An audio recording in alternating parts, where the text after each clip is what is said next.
नमस्कार दोस्तों। स्वागत है आप सभी का आपकी अपनी क्लासेस राहुल सर क्लासेस में। आज हम इतिहास की इस प्रथम कक्षा में एक महत्वपूर्ण विषय पर चर्चा करने जा रहे हैं। इतिहास का महत्व और इसकी समझ। ठीक है, इतिहास के बारे में अगर जानें तो इतिहास केवल तिथियों, घटनाओं और राजाओं की कहानियां तक सीमित नहीं रहता। यह मानव सभ्यता के विकास, संघर्षों, उपलब्धियों और सीखों का लेखा जोखा है। अगर इतिहास हमें यह सिखाता है कि अतीत में कौन कौन सी गलतियां हुई हैं और हम उन्हें कैसे उनसे हम जो है कैसे बच सकते हैं। ठीक है, अब सवाल आता है कि इतिहास हमें क्यों पढ़ना चाहिए। तो अगर इतिहास क्यों पढ़ना चाहिए, तो अगर इसके बारे में समझें तो बेसिक बेसिक चीज़ों को अगर आप देखें तो हमारी जड़ों की समझ यहाँ से हमको मिलती है। ठीक है, भविष्य की तैयारी कैसी होनी चाहिए, यानी घटनाओं से हम कैसे सीखते हैं, वर्तमान और भविष्य के लिए बेहतर निर्णय कैसे ले सकते हैं, इसकी हमको समझ मिलती है। अगर बात करें अन्य तथ्यों की, तो देशभक्ति और संस्कृति की पहचान, जैसे मान लीजिए अपने देश और समाज के प्रति प्रेम सम्मान की भावना विकसित करने में ये मदद करता है। ठीक है, अगर बात करें प्रेरणादायक व्यक्तित्व की, तो ऐसे महान व्यक्तित्व हुए हमारे देश में जिनसे हमें प्रेरणा मिलती है। जैसे एग्जाम्पल तौर पर आप समझ सकते हैं कि अशोक हो गए, चंद्रगुप्त मौर्य हो गए, महात्मा गांधी हो गए, भगत सिंह आदि जैसे लोग आपको देखने को मिलेंगे। ठीक है, तो इसी सब चीज़ों को देखते हुए हम इतिहास के बारे में समझते हैं। ठीक है, इतिहास केवल याद करने की चीज़ नहीं है, बल्कि इसे समझना और उससे सीखना आवश्यक विषय बन जाता है। जब हम इतिहास को ध्यान से पढ़ते हैं तो हमें यह समझने में मदद मिलती है कि समाज, राजनीति, अर्थव्यवस्था और संस्कृति कैसे बदलते हैं। ठीक, अगर और बात करें तो इतिहास केवल किताबों में नहीं बल्कि हमारे चारों ओर मौजूद होता है। ठीक है, जैसे मान लीजिए हमें इसे समझना कैसे है, इसे सीखना कैसे है, ताकि हम एक बेहतर जो समाज है और देश है उसका निर्माण हम कैसे कर सकें। ठीक, तो ये कुछ बात थी आपके लिए कि इतिहास हमें क्यों पढ़ना चाहिए। अब बात करते हैं कि इतिहास पढ़ने के क्या तरीके होने चाहिए, कैसे इतिहास को हमें पढ़ना चाहिए। ठीक है, तो अगर हम इतिहास पढ़ने की बात करें तो आप अगर कंटेंट बाय कंटेंट फोकस करें और उन कंटेंट को अगर आप थ्योरी के रूप में या एक कहानी के रूप में बनाएं तो आपको ये बहुत इजीली याद हो जाएंगी चीज़ें। जैसे आपको लगता होगा कि इतिहास बहुत टफ लगता होगा, इसमें बहुत सारी तिथियां हैं, घटनाएं हैं, क्रम हैं, तो इनको याद करना बहुत टफ हो जाता होगा। तो एक एक टॉपिक के हिसाब से हम लोग चलेंगे और धीरे धीरे इसको समझते चलेंगे। आज मैं आपको थोड़ी सी कहानी सुनाऊंगा जिससे आपको इसको समझने में बेहतर मदद मिलेगी। और जितने भी आपके एग्ज़ाम आने वाले हैं, जो भी एग्ज़ाम ओरिएंटेड आपको हम फोकस कराएंगे, कोई यहाँ पे आपको फालतू की चीज़ें नहीं देंगे। जो आपके एग्ज़ाम से संबंधित हैं वो सारी चीज़ों पे हम चर्चा करेंगे और मैक्सिमम कोशिश करेंगे कि जितने प्रश्न आपके बने वो हमारे इस वीडियो से आपको मिल जाएं। ठीक है, तो चलिए स्टार्ट करते हैं आज की आपकी क्लास। जैसा आपको स्लाइड पे दिख रहा होगा कि प्राचीन भारत का इतिहास। ठीक है, प्राचीन भारत का इतिहास। तो जब हम इतिहास की बात करते हैं तो इतिहास का सीधा सा फंडा ये होता है कि जो हमारे अतीत की घटनाएं हैं, मतलब जो अतीत का अध्ययन है वो आपका क्या कहलाता है, इतिहास कहलाता है। ठीक है, इतिहास कहलाता है। अगर बात करें इसके जनक की, तो इसके जनक हेरोडोटस को कहा जाता है। ठीक है, चलिए आगे बढ़ते हैं इस क्लास में। तो आपको यहाँ पे 3 टॉपिक दिख रहे होंगे। एक प्राग ऐतिहासिक काल दिख रहा होगा, एक आदि ऐतिहासिक काल दिख रहा होगा और ऐतिहासिक काल दिख रहा होगा। अब जैसे ही आपके दिमाग में आया होगा कि ऐतिहासिक काल, तो आपके दिमाग में एक प्रश्न आना चाहिए कि ऐतिहासिक काल को हम अलग रूप से देख रहे हैं, तो क्या प्राग ऐतिहासिक काल क्या है, आदि ऐतिहासिक काल क्या है। तो चलिए समझते हैं ये सारी चीज़ें क्या हैं। तो इतिहास की अगर हम बात करें, ठीक है, इतिहास की अगर बात करें तो आपके सामने ये तीनों चीज़ें लिखी हुई हैं, आपको समझ में आ रही होंगी। ठीक है, तो जब ऐतिहासिक काल की बात करें तो ऐतिहासिक का सीधा मतलब है इतिहास का कि जहाँ पे हमें जो साक्ष्य हैं, हमारे पास जो साक्ष्य हैं, ठीक है, वो लिखित रूप में हो,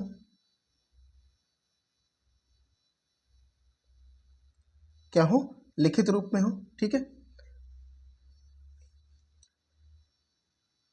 अगर इतिहास की बात करें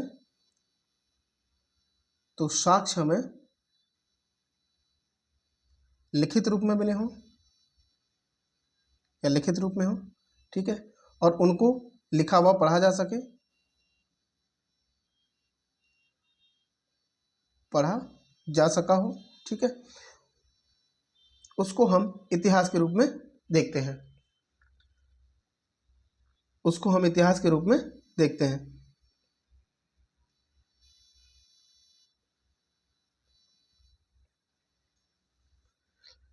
तो ऐसा क्या है जो प्रागैतिहासिक काल और आद्य इतिहास को ऐतिहासिक काल से अलग कर रहा है? तो प्रागैतिहासिक काल के बारे में अगर आप समझें तो इस काल में मानव लिपि और लेखन कला से परिचित नहीं था। आप अपने बारे में सोचिए, जब मान लीजिए एक छोटा बच्चा होता है तो जब वो पैदा होता है तो उसको कुछ भी ज्ञान नहीं होता, ठीक है। जैसे मान लीजिए कि अब नवजात शिशु है, अब उसको ना बोलने का ज्ञान है, ना चलने का ज्ञान है, ना कुछ खाने पीने का कोई ज्ञान है, तो क्या होगा, धीरे धीरे जब वो बच्चा धीरे धीरे बड़ा होगा, जब उसका विकास होगा तो वो ये सारी चीज़ें सीखेगा, वो अपनी परंपराओं के अनुसार वो सारी चीज़ें करना स्टार्ट करेगा, ठीक है। तो प्राग ऐतिहासिक काल में हम बेसिकली सारी चीज़ों को जो देखते हैं वो सारी चीज़ें आपको एक नवजात शिशु के रूप में आपको यहाँ पे दिखाई देंगी, ठीक है। सीधा सा मतलब ये है कि जो प्राग ऐतिहासिक काल है, अगर आप इसके शब्द को पकड़ें तो प्राग ऐतिहासिक काल यानी इतिहास से पहले का, प्राग मतलब पहले का काल, तो इतिहास से पहले का काल किसको कहा जा रहा है? जहां हमें कोई लिपि यानी कोई लिखित साक्ष्य नहीं मिला है, ठीक है, जो आपकी लेखन शैली है वो हमको नहीं मिली है। तो फिर इस इतिहास को लिखा किस आधार पर गया है, कैसे इसको डिफाइन किया गया है कि इसको प्राग ऐतिहासिक काल कहा जाए, ठीक है, आगे चल के समझेंगे। इसी तरीके से आदि ऐतिहासिक काल को देखेंगे। बेसिकली हम लोग यहाँ पे हड़प्पा और सिंधु सभ्यता एक ही है, ठीक है। हड़प्पा हम पहला जो खोजा हुआ स्थल था, इसलिए हम इसको हड़प्पा के नाम से भी जानते हैं, और चूंकि ये सिंधु सभ्यता के आसपास बसी हुई एक जो नगरीय बस्ती थी, तो उस हिसाब से इसको सिंधु सभ्यता भी कहा जाता है, ठीक है। तो यहाँ पे हमें जो साक्ष्य मिले हैं,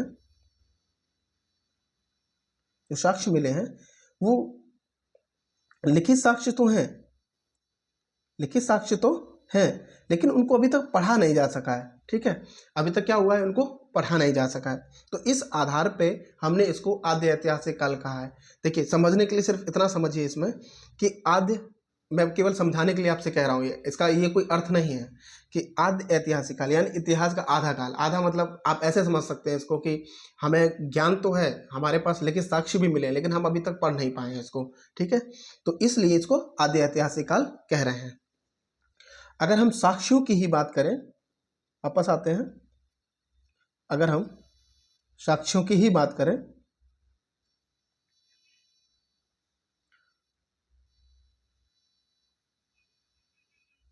ठीक है, अगर हम साक्ष्यों की ही बात करें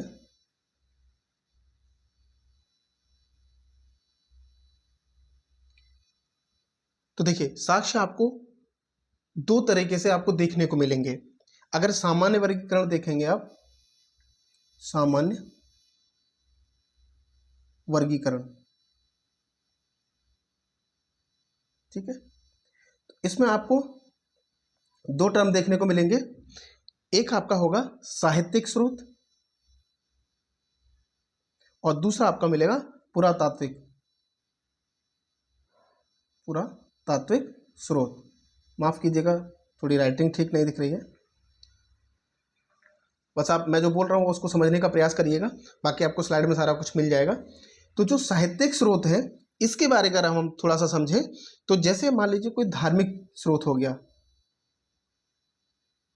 ठीक है, धार्मिक स्रोत हो गया। दूसरा जो धर्मेतर यानी धर्म से इतर, धर्मेतर यानी धर्म से इतर साक्ष्य हो गए, तो उसके बारे में यहाँ पे हमें ज्ञान मिलता है, यानी हमारे इतिहास के बारे में यहाँ पे चर्चा मिलती है। अगर हम पुरातात्विक साक्ष्य की बात करें तो जैसे आपको अभिलेख हो गए, सिक्के हो गए, मूर्तियां हो गई, चित्रकला हो गई, स्थापत्य हो गया, और जो पूरा अवशेष है यानी जो खुदाई से जो साक्ष्य मिले हैं उसके बारे में यहाँ पे चर्चा की जाती है, ठीक है। इस पुरातात्विक स्रोत के लिए दो कथन बहुत प्रसिद्ध हैं, मैं आपको बता देता हूँ। जैसे एक कथन ये कहा गया है कि पुरातत्वकर्ता सिर्फ वस्तुओं को नहीं खोदता, यानी कि जो पुरातत्वकर्ता सिर्फ वस्तुओं को नहीं खोदता अपितु मनुष्य को भी खोदता है। तो आपको मिलेंगी कब्रें, सारी चीज़ें मिलेंगी, क्या मिला है, कहाँ कौन दफनाया गया, ये सारी चीज़ों का यहाँ पे आपको वर्णन देखने को मिलेगा।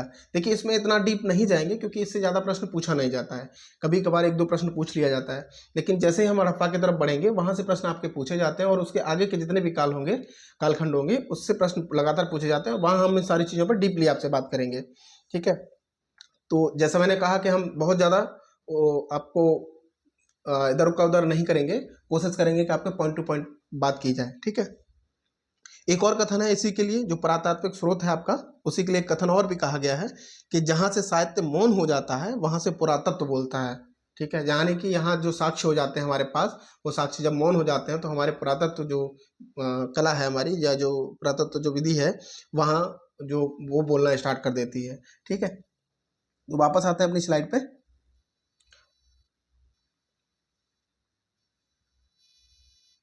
चलिए एक एक करके इसको समझते हैं, सारी चीज़ें क्या हैं कैसे हैं। तो प्रागैतिहासिक काल की बात कर रहे थे, आदि ऐतिहासिक काल की बात कर रहे थे और ऐतिहासिक काल की बात कर रहे थे। तो इस काल में लिपि और लेखन कला परिचित नहीं था व्यक्ति। ठीक है, और इसी काल को पाषाण काल के रूप में देखते हैं। ठीक है, आगे समझते हैं। आदि ऐतिहासिक काल, जैसे मैं आपको बता चुका हूँ कि हड़प्पा सिंधु सभ्यता, यहाँ पे क्या थे कि लोगों लिपि से परिचित तो थे लेकिन उन्हें पढ़ा नहीं जा सका है। और ऐतिहासिक काल किसे कहा जाएगा, जहाँ लिखित साक्ष्य या लिपि परिचित थे और वो पढ़ी भी जा सके हैं। ठीक है, तो यहाँ पे जैसे प्राचीन भारत, मध्यकालीन भारत, आधुनिक भारत, ये सारी चीज़ें आपको देखने को मिलेगी। जैसे जैसे हम टॉपिक कवर करते चले जाएंगे, ये सारी चीज़ें आपसे जो डिस्कस हम करते रहेंगे। ठीक है,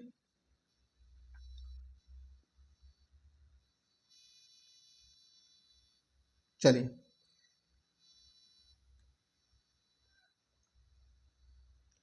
तो समझते हैं इतिहास काल को। तो जब प्रागैतिहासिक काल की बात करते हैं तो हमें यहाँ पे पाषाण काल और ताम्र पाषाण या ताम्रकाल के रूप में देखने को मिलते हैं। तो पाषाण काल है क्या, देखिए हमारा जो प्रागैतिहासिक काल जो लिखा गया है वो बेसिकली जो पाषाण है यानी पत्थर है, ठीक है, उनके जो हथियार मिले हैं, औजार कह सकते हैं आप, ठीक है, औजार से हमने इसको लिखा है।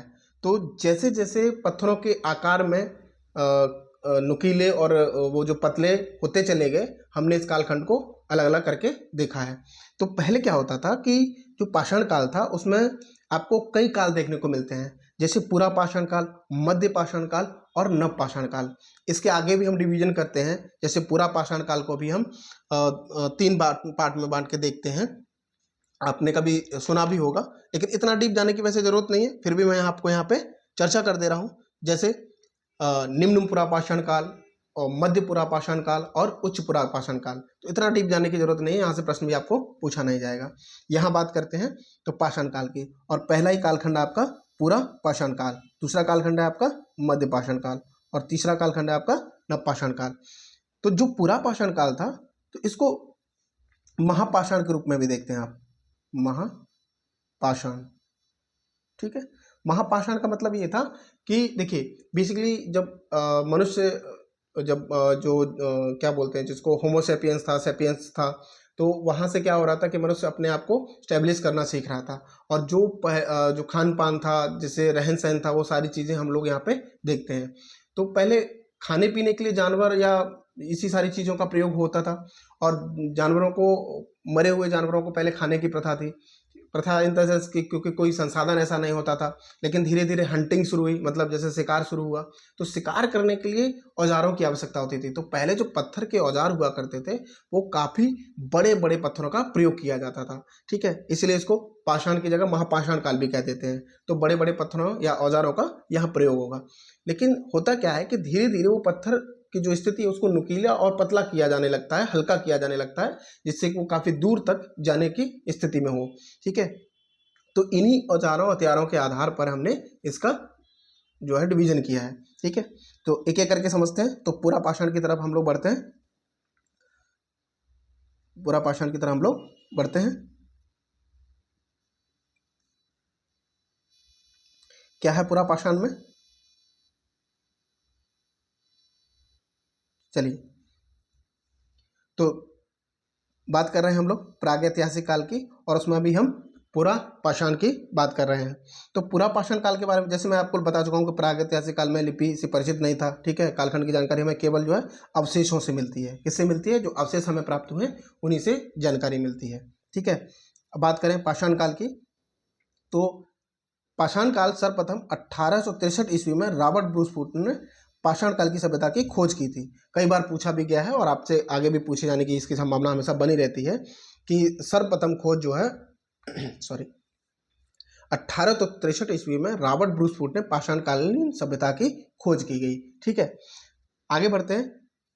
भारतीय पुरातत्व के पिता किसको कहा जाता है? तो सर अलेक्जेंडर कनिंघम को कहा जाता है। ये फैक्ट है आपके, ठीक है। अब इसी को आगे बढ़ के देखते हैं। तो अध्ययन की दृष्टि से पाषाण काल को 3 भागों में बांटा गया, जैसे मैंने आपको बताया, पूरा पाषाण काल, मध्य पाषाण काल और नव पाषाण काल, ठीक है। आगे बढ़ते हैं।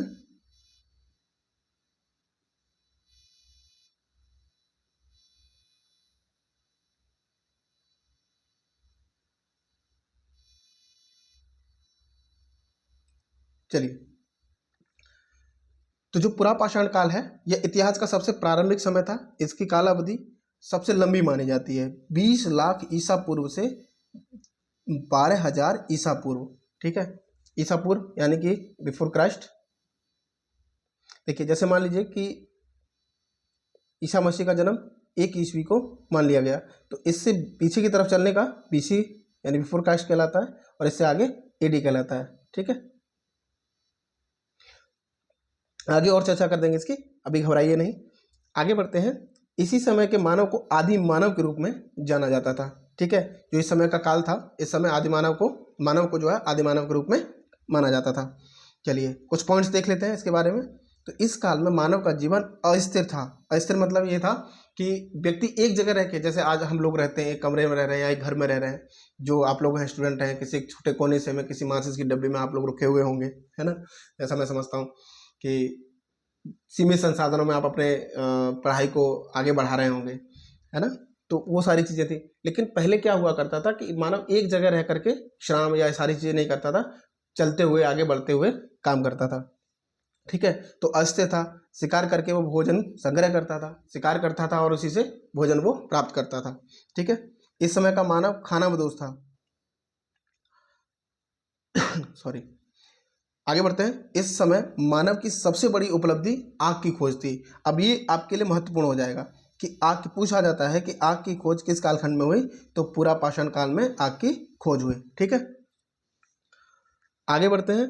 इस समय मानव पत्थर के बड़े औजारों का इस्तेमाल, मैंने जैसे आपको बताया कि बड़े बड़े पत्थरों के औजारों का प्रयोग होता था। इस काल में मनुष्य ने सर्वप्रथम चित्रकारी करना प्रारंभ किया था और ये जो प्राप्त आपको हुई है सबसे पहले भीमबेटका की गुफाओं में इसकी चित्रकारी देखने को मिलती है। कई बार पूछा जाता है कि सबसे प्राचीन चित्रकला का साक्ष्य कहाँ से मिला है? तो भीमबेटका से मिला है, ठीक है। अब आग की खोज हुई, ये सारी चीज़ें हुई, तो एक छोटी सी कहानी मैं आपको सुनाता हूँ, शायद आपको वो सारी चीज़ें समझ में आएंगी। कि मान लीजिए मानव पहले खानाबदोश हुआ करता था, शिकार करता था। अब चूंकि पहले बड़े पत्थरों का शिकार होता था, आपने देखा होगा कि जो रहने के लिए सबसे आधारभूत जो चीज़ें होती हैं, खाना हो गया, पानी हो गया, है ना, रहने के लिए जगह हो गई, जो आज के समय में, पहले ऐसा कुछ नहीं था। तो नदियों के किनारे ये लोग बसा करते होंगे, यानी कि नदियों के किनारे रुका हुआ करते होंगे। तो आपने देखा होगा कि नदियों के किनारे पे जो पत्थर पाए जाते हैं वो धीरे धीरे पानी से कटाव महसूस यानी नुकीले या पतले हो जाते हैं। अब आगे चलकर इन्हीं पत्थरों का ये प्रयोग करेंगे, लेकिन इन्हें लगेगा कि हम जो पत्थरों का पहले प्रयोग कर रहे थे उससे कई ज़्यादा दूर तक हम इससे शिकार कर पा रहे हैं। तो वो धीरे धीरे क्या करेंगे, पत्थरों को नुकीला करने का प्रयास करेंगे, पत्थर को रगड़ेंगे, घिसेंगे, पतला करने का, धार बनाने का प्रयास करेंगे। और ऐसा हो सकता है कि कहीं ऐसा हो कि जहाँ सूखे पत्ते रहे हों या सारी चीज़ें रही हों, ठीक है, या इससे पहले भी कुछ इसी, केवल समझने के लिए मैं आपको ये समझा रहा हूँ। तो वहाँ आग लगी हो, वहाँ कोई जानवर हो जल के मर गया हो, वो खाएंगे उस जानवर को। तो जैसे पहले कच्चा खाते थे मांस, अब जब भुना हुआ खाएंगे तो उन्हें और टेस्टी लगेगा। तो यहाँ से प्रथा एक नई शुरू हो जाएगी कि पके हुए मांस को खाना शुरू करेंगे। तो जो आग की खोज हो जाएगी तो लोग यहाँ पे फिर मांस को पकाने के बाद खाना शुरू करेंगे, ठीक है। तो ऐसे सारी चीज़ें चलती रहेंगी। आगे फिर और विकास करने का प्रयास करेंगे लोग, और जो पतीले जो पत्थर के जो औजार हैं उनको और पतला करने की कोशिश करेंगे, नुकीला धारदार ब्लेड जैसा बनाने की कोशिश करेंगे, ठीक है। तो ये सारी चीज़ें आपको देखने को मिलेंगी। तो ठीक इसी क्रम में चलता रहेगा। यहीं पे आगे चल के मानव अपना पशु पालना स्टार्ट करेगा। जैसे सबसे पहले जो आपका वफादार आज भी आप लोग पालते हैं, हम लोग पालते हैं कि कुत्ते को हम पालतू बनाते हैं, तो सबसे पहले ये लोग कुत्ते को पालतू बनाएंगे। ठीक है, तो ये सारी चीज़ें आपको क्रम बाय क्रम देखने को मिलेगी और यही सब प्रश्न आपसे पूछे भी जाते हैं। आगे बढ़ते हैं क्लास में।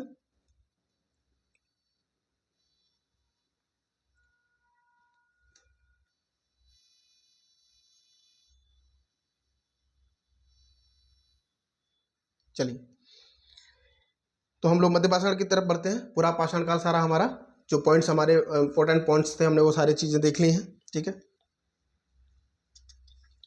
तो बढ़ते हैं मध्य पाषाण काल की तरफ। देखिए, यह काल पूरा पूरा पाषाण काल और नवपाषाण काल के बीच का जो संक्रमण काल था उसको माना जाता है। यानी कि आपका जो पूरा पाषाण काल था वो अपने लास्ट उसमें था, और नवपाषाण काल का स्थान होने के बीच में जो पीरियड माना जाता है उसको मध्य पाषाण के रूप में देखते हैं। तो जिसकी जो शुरुआत थी वो 12,000 ईसा पूर्व से, जो टाइम काल रहा इसका 10,000 ईसा पूर्व माना जाता है। यानी 12,000 ईसा पूर्व से 10,000 ईसा पूर्व के बीच इस समय को माना जाता है। इसमें देखिए, इस काल में मैंने कहा कि अब मानव जो है क्या करने लगा कि मतलब आग का प्रयोग हो गया, भुना हुआ मांस खाने लगेगा। भुना हुआ मांस खाने लगेगा तो लोग उसके बाद जो कुत्ते को पालना, यानी कि जो पालतू पशु बनाना शुरू करेंगे। तो जो पालतू पशु बना रहे हैं तो सबसे पहले पशुपालन जो है आरंभ कर देंगे, और उसमें सबसे पहला जो जानवर होगा वो आपका कुत्ता होगा। ठीक है, इस समय के मानव छोटे और नुकीले हथियारों का प्रयोग करना शुरू कर दिया। छोटे हथियारों को जैसे माइक्रोलिथिक कहा जाता था। ये पूछा जाता है आपसे कि छोटे हथियारों को क्या कहा जाता है, तो माइक्रोलिथिक कहा जाता है। ठीक है, अब जैसे जैसे और आगे बढ़ते चले जाएंगे और इन पत्थरों के जो औजार हैं उनको और नुकीला और पतला यानी ब्लेड जैसा बनाने की कोशिश की जाएगी। ठीक है, चलिए आगे बढ़ते हैं।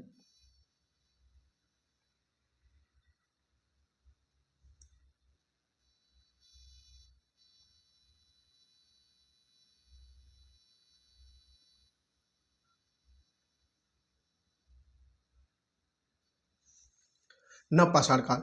नवपाषाण काल अगर मुख्य पॉइंट देखें आप, तो मध्य पाषाण के बाद का काल नवपाषाण काल कहलाता है, और इसका जो अवधि थी वो 10,000 ईसा पूर्व से 3,000 ईसा पूर्व मानी जाती है। ठीक है, कई जगह ये आपको ऊपर नीचे मिल सकती हैं तिथियां।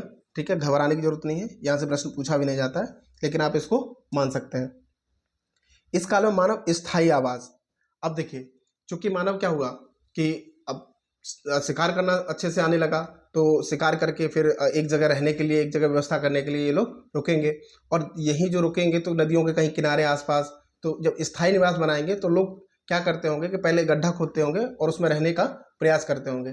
जैसे मान लीजिए कि आज भी कहीं कुत्ता बैठता है तो पहले खोद के फिर अपनी जगह बना करके वहाँ बैठता है, तो इन्होंने ऐसे कुछ सीखा होगा। तो वहाँ पे पहले गड्ढा यानी गर्त बनाएंगे और उसको अच्छे से ऊपर से कवर कर लेंगे और उसमें रहने का प्रयास करेंगे। तो स्थायी आवास के साक्ष्य मिलेंगे आपको यहाँ से। इस समय मनुष्य को कृषि करना आरंभ कर दिया, यानी इस समय मनुष्य जो है कृषि करना आरंभ कर देगा। और जब मनुष्य का इस कृषि करना आरंभ कर देगा, तो जो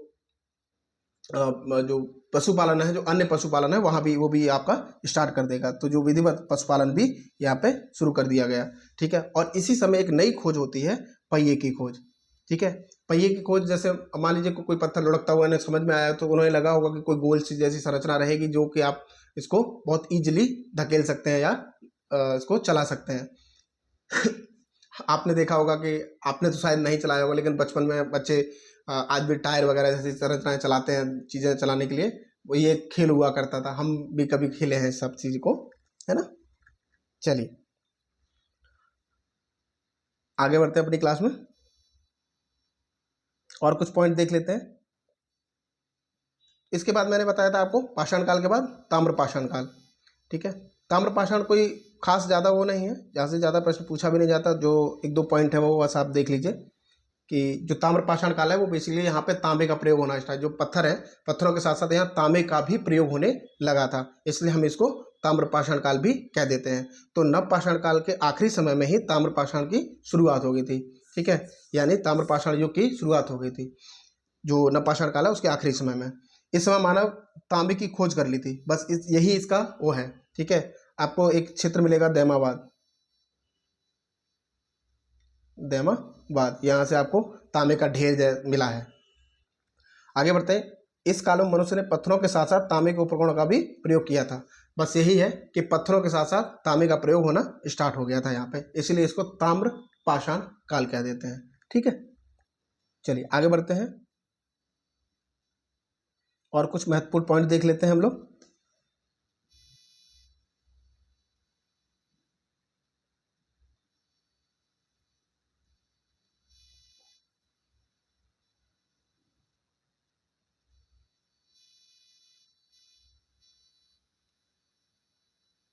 क्या है कुछ महत्वपूर्ण पॉइंट?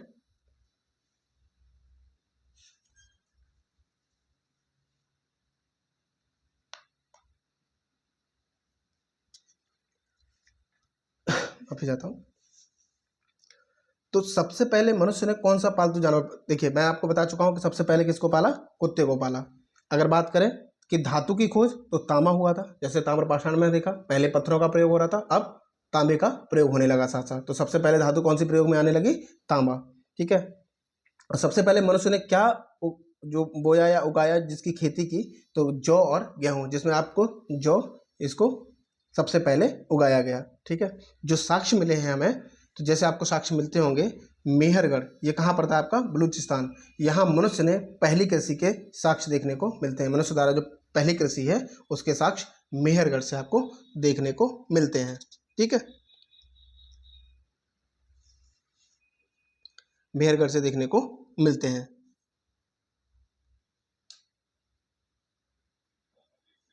एक सेकंड थोड़ा सा,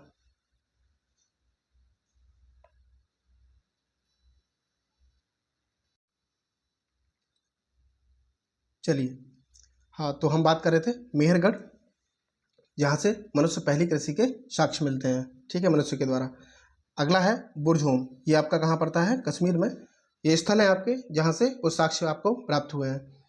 तो यहाँ पर मनुष्य जमीन के अंदर गड्ढा बनाकर, यानी गर्त आवास में रहता था। ठीक है, तो मैंने जैसे बताया कि गड्ढे करके, जिसको गर्त आवास के रूप में देखते हैं, ठीक है, रहता था। और यहाँ मनुष्य के साथ कुत्ते दफनाए जाते थे, यानी मनुष्य के साथ कुत्ते भी दफनाने का साक्ष्य हमको यहाँ से मिलता है। कहाँ से, बुर्जहोम से।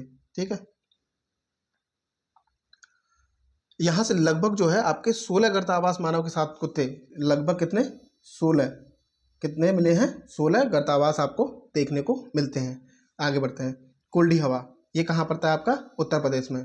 यहाँ सबसे पहले चावल यानी धान के साक्ष्य आपको देखने को मिलते हैं। कहाँ, धान के। ठीक है, धान के सबसे पहले साक्ष्य आपको कुल्डी हवा से देखने को मिलते हैं, जो आपके उत्तर प्रदेश में है। अगला है आपका भीमबेटका, जो मैंने आपको बताया कि सबसे पहले जो शैल चित्र है, चित्रकारी जो आपको देखने को मिलती है भीमबेटका। ठीक है, ये कहाँ है, आपकी मध्य प्रदेश में है। और यहाँ से गुफाओं में मनुष्य द्वारा बनाए गए सबसे पहले चित्र कला का प्रयोग आपको देखने को मिलता है। ठीक है,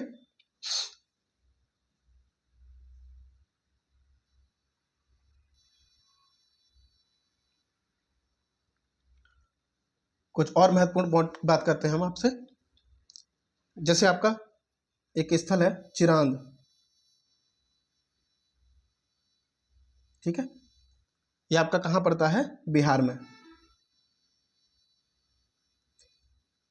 यहाँ से हमको क्या देखने को मिलता है कि अस्थि निर्मित उपकरण, यहाँ से यानी अस्थि यानी हड्डी कह सकते हैं, निर्मित जो उपकरण है प्राप्त हुए हैं। उपकरण,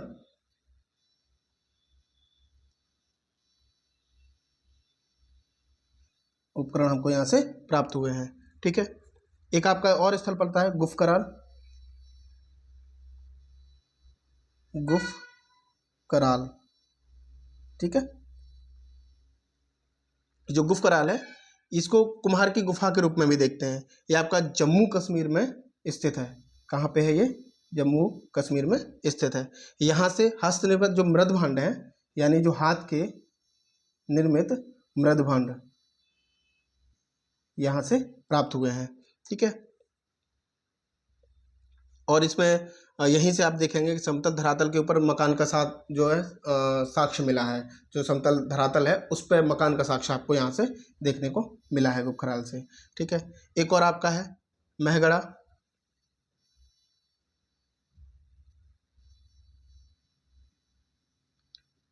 महगढ़ा, ठीक है। ये आपका प्रयागराज में है, जो कभी आपका इलाहाबाद हुआ करता था। यहाँ से आपको क्या देखने को मिला है, जौ की खेती और पशुआड़े का साक्ष्य मिला है, यानी जौ की खेती और पशुवाड़ा का साक्ष्य यहाँ से देखने को मिलता है, ठीक है। बाकी लगभग हम लोग आपसे बात कर ही चुके हैं।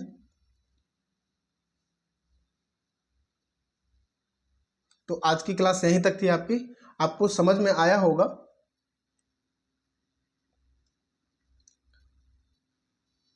हमने जो बात की आपसे, वो आपको एक जो कहानी हमने बनाई है, वो कहानी को आप ध्यान से उसको सुनिएगा, समझिएगा, और यहीं से हम कंटिन्यू करेंगे अगली क्लास में, ठीक है। तब तक के लिए नमस्कार, बाय।